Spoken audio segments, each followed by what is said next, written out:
2 வருஷத்துக்கு முன்னாடி இதே நாள் பொங்கல் அன்னைக்கு என் பாட்டி, என் அம்மா, என் அப்பா, என் தம்பின்னு எல்லாரும் சேர்ந்து பொங்கல் ஒன்றா கொண்டாடினோம். என் அப்பா என்னை ஒரு பக்கத்து வந்து அம்மா எந்திரிடா பொங்கல் வைக்க நேரமாச்சு எந்திரிடான்னு எழுப்புனதும், என் பாட்டி ஒரு பக்கத்து பொங்கல் வைக்க ரெடி பண்ணிகிட்டு இருந்ததும், எங்கள் அம்மா ஒரு பக்கத்து கோலம் போட்டதும், தம்பி வெடி வெடித்ததும் எல்லாம் என் கண் முன்னமே ஞாபகமாக இருக்குது. கால சூழ்நிலையால் கடந்த வருஷம் எங்களோட பாட்டி இல்லாமல் நாங்கள் 4 பேர் மட்டும் பொங்கல் வைக்கிற மாதிரியான சூழ்நிலையாச்சு. அப்போவே என் அப்பாவோட கண்ணில் நான் வந்து அவர் அம்மா இல்லாமல் அவர் எவ்வளோ மிஸ் பண்ணுறாரு அப்படிங்கிறத நான் பார்த்தேன். அந்த இடத்துல நான் சொன்னேன், அப்பா அவங்க அம்மா இல்லைன்னா கவலைப்படாதீங்கப்பா, அவங்க அம்மாவாக நான் என்றைக்குமே நான் இருக்கேன்ப்பா அப்படின்னு அவர்கிட்ட நான் சொன்னேன். இந்த வருஷம் இதே நாள் அந்த பொங்கல் அன்னைக்கு என்னாலேயும் அவர் கூட இருக்க முடியல.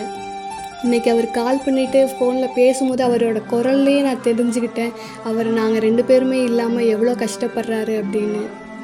கவலைப்படாதீங்கப்பா, உங்கள் அம்மாவும் உங்கள் அம்மாவாகிய நானும் எப்போவுமே உங்கள் கூடவே தான்ப்பா இருப்போம்.